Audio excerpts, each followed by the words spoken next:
पूरा international news बन चुका है, जिसकी वजह से जितने भी नीट के पेपर लीक हुए हैं। ट्वीट देख के लिखा है और वो मित्रों तो उनका कई सालों से चलता है। सवाल जब घरों में दब जाते हैं तो सड़कें बोलने लगती है, और जब सड़कें बोलने लगती तो सत्ता को सुनना पड़ता है। दिल्ली ने ऐसे कई आंदोलन देखे हैं। 2011 में अन्ना आंदोलन, 2012 में निर्भया आंदोलन और किसान आंदोलन। इन आंदोलन ने देश के लोगों को प्रभावित किया। आज फिर जंतर मंतर पर एक बड़ा प्रोटेस्ट खड़ा हो गया है। नमस्कार, मैं हूं रवि। मैं इस वक्त हूं जंतर मंतर पर, जहां देश के अलग अलग राज्यों से बहुत सारे छात्र, युवा जंतर मंतर पर पहुंच रहे। लेकिन सवाल यही है कि क्या सरकार इन युवाओं की, इन छात्रों की बात स्वीकार कर पाएगी? यह देखने वाली बात है।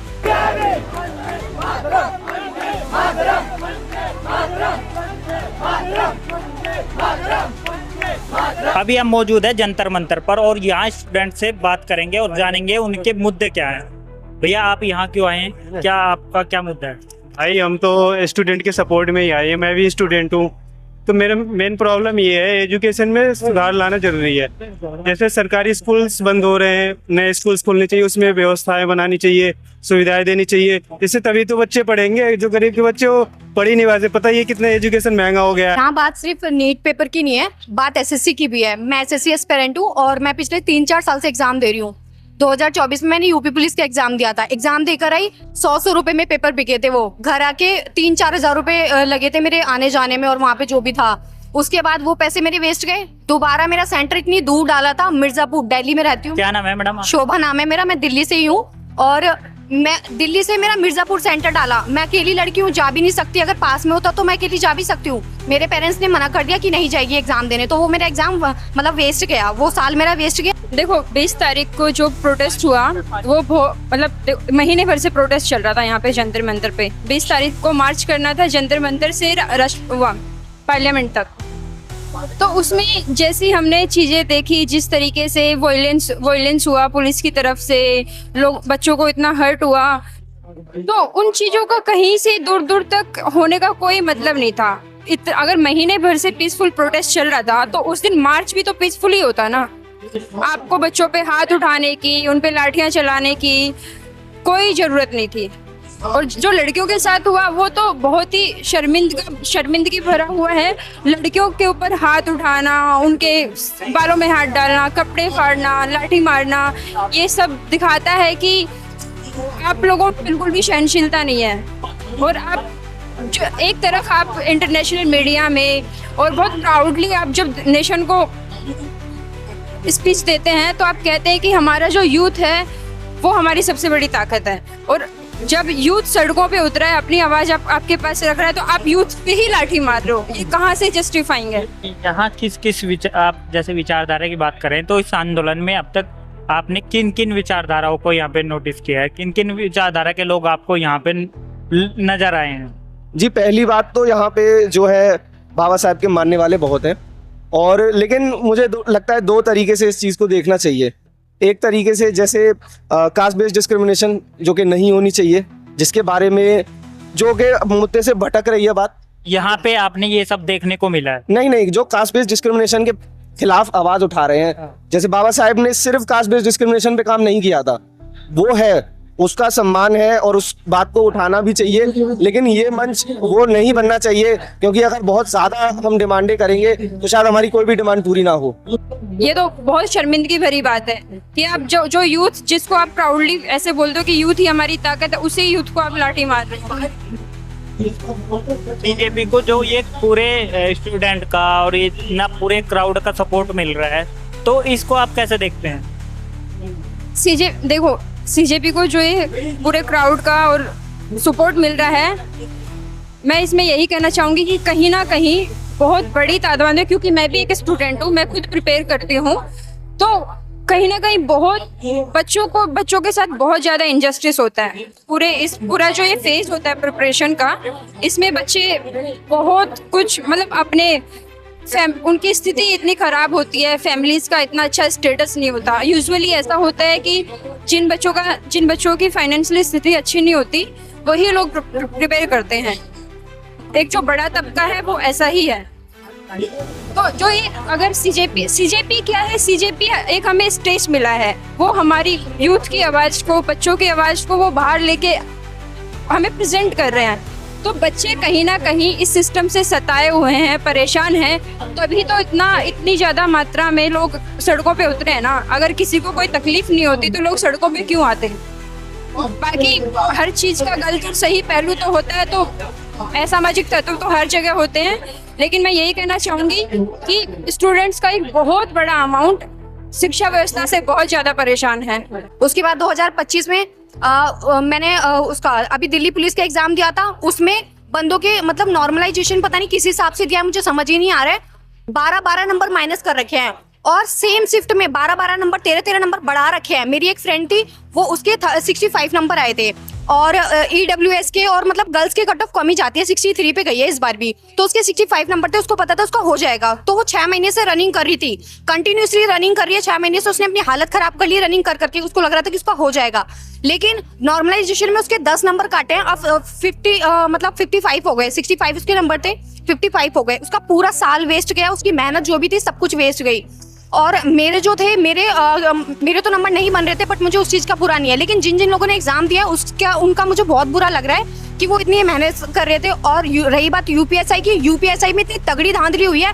कौन सा एस्पिरेंट ऐसा होगा जो 3-4 साल से तैयारी करने के बाद भी 92-95% ला सकता है, वो भी कंपटीशन एग्जाम का? कोई भी नहीं ला सकता। इतनी गंदी धांधली हुई है ना इसमें। और नॉर्मलाइजेशन में भी नंबर इतनी किसी को सेम शिफ्ट से 30 नंबर दे रखे हैं और किसी के सेम शिफ्ट से 30 नंबर घटा रखे हैं। बहुत गंदी धांधली हो रही है। ये पूरा एजुकेशन सिस्टम चेंज होना चाहिए, और जब तक ये धर्मेंद्र प्रधान इस्तीफा नहीं देगा ना, तब तक कुछ नहीं हो सकता, ना ही कोई सॉल्यूशन निकल सकता। क्लास बंक करके आए हो क्या? नहीं सर, हम क्लास बंक करके नहीं, हमारे 2 बजे छुट्टी हुई तो हम यहाँ पे आ गए। अपने जो हमारे यहाँ पे ये लोग लड़ रहे हैं हमारे नीट पेपर लीक के लिए, तो हम इनको सपोर्ट करने के लिए आए यहाँ पे। क्या नाम है आपका? हमारा नाम, मैं 12th क्लास का स्टूडेंट हूँ, मेरा नाम ऋतिक है। अच्छा, क्यों आए हो यहाँ पे? यहाँ पे जिस तरीके से हम यहाँ पे देख रहे हैं इतनी ज़्यादा भीड़ हो रखी है, मगर यहाँ पे जो ये लोग हैं, अब मोदी जी की पार्टी का क्या नाम है? बीजेपी भारतीय जनता पार्टी, मगर असलियत में उसका नाम बलात्कारी जनता पार्टी। क्या इनको यहाँ पे सारे लोग यहाँ पे मर रहे हैं। यहाँ पे लोग इतने मुश्किल से यहाँ पे बस एक चीज़ चाहते हैं कि उनका एजुकेशन मिनिस्टर का रिजाइन कर दे, मगर यहाँ पे कोई अकाउंटेबिलिटी लेने को तैयार ही नहीं है। क्यों ऐसा? मैं क्या देश के अंदर क्या डेमोक्रेसी है या फिर नहीं है? ये देखिए भाई, ये देश के रियल जेनजी है और ये बिल्कुल ग्राउंड के मुद्दे बता रहे हैं। कहाँ से हैं आप? वैसे मैं बिहार से हूँ, लेकिन दिल्ली में ही रह रही हूँ। अच्छा, ये क्या लिखा हुआ है आपके पोस्टर पे? Whatever your political opinion is, I hope we never reach a point where beating student is harder than listening to them. 20 तारीख को जो यहाँ पे हुआ है, इसके बारे में बोलना चाहूंगी कि 20 तारीख को जिस तरह से लड़कियों के साथ मारपीट की गई, अगर पुलिस है तो पुलिस का भी एक काम होता है, उनको भी इंस्ट्रक्शन फॉलो करने चाहिए। लाठी चार्ज का नियम ये नहीं होता कि तुम किसी के सर पे लाठी मार दो। हर लाठी चार्ज का भी एक तरीका होता है, जिस तरह से लाठी चार्ज किया जाता है। और जिस तरह से लड़कियों के कपड़े फाड़े गए, ये तो एक तरह से हमारे भारत देश की तो इंसल्ट ही हुई, क्योंकि संस्कृत में एक कोट है कि यत्र नार्यस्तु पूज्यन्ते तत्र नमन्ते देवता। इसका मतलब है कि जहाँ पे नारियों का सम्मान किया जाता है, उनको पूजा जाता है, वहाँ पे देवताओं का वास होता है। तो इस तरह का जो बिहेवियर पुलिस ने दिखाया है, उन्होंने हमारे शास्त्रों का अपमान किया है। ये मित्रों, आपने सुबह में मोदी जी का रात का ट्वीट देख के लिखा है क्या? ट्वीट देख के लिखा है, और मित्रों तो उनका कई सालों से चलता आ रहा है। हाँ, फ्रेंड जोन तो वो कई सालों से करते आए हैं हमें। हाँ, अब फ्रेंड जोन पे बात उठ गई है, अब नहीं चलेगा। अच्छा, अब डर गए हैं मोदी जी? डर तो लग ही रहा है, तभी तो आधी रात में बात करने आए हैं, इसीलिए संसद में ना बोल के रात को ट्वीट कर रहे हैं। यस। मैम, 20 तारीख को जो सरकार ने महिलाओं पे, आपने वीडियो भी देखे होंगे, जिस तरह महिलाओं के साथ दुर्व्यवहार हुआ, तो उस पर आप क्या कहना चाहेंगे? ये कहना चाहूंगी कि ऐसा होना नहीं चाहिए। अगर मोदी की बहन होती या मोदी की माँ होती और उसके साथ ऐसा हो रहा था तो कैसा लगता मोदी को?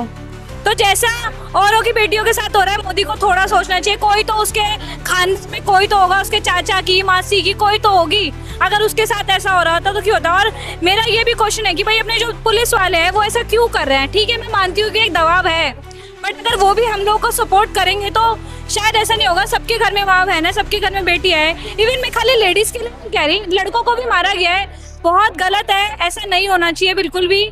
बेटा क्या नाम है आपका? मेरा नाम ऑस्टिन गोम्स है। कहाँ से आए हैं आप? मैं दिल्ली से हूँ।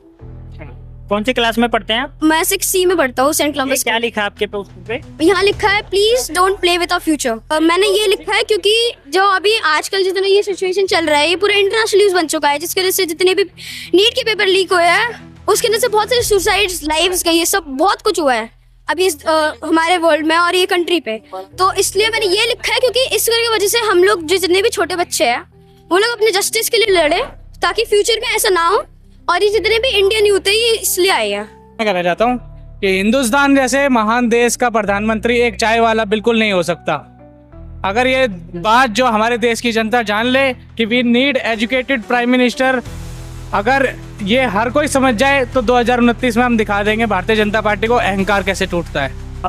जैसा रूपरेखा तैयार हो चुका है, मैं अपने तमाम दोस्तों और युवाओं से एक ही लाइन कहना चाहूँगा, लोहे के पेड़ हरे होंगे तो प्रेम गान के गाता चल, नम होगी ये मिट्टी जरूर अश्रु के कण बरसाता चल। अभी तक आपने, हमने, हमारे सारे साथियों ने जैसे अहिंसा और एकता के साथ इस प्रोटेस्ट को आगे बढ़ाया है, वैसे आगे भी इस प्रोटेस्ट को आगे बढ़ाइए।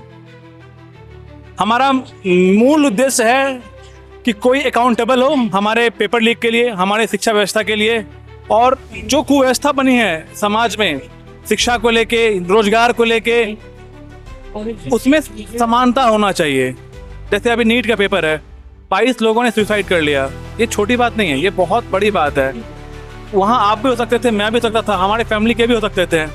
अगर आज इस लेवल पे प्रोटेस्ट बना है तो एक बात याद रखना है कि अगर हम सत्य और अहिंसा के मार्ग पे चलें, गांधी जी के मार्ग पे चलें, तो हमारी जीत होके ही रहेगी। आपको हमने दिखाया कि जंतर मंतर पर लोगों के अलग अलग क्या विचार है इस प्रोटेस्ट को लेकर।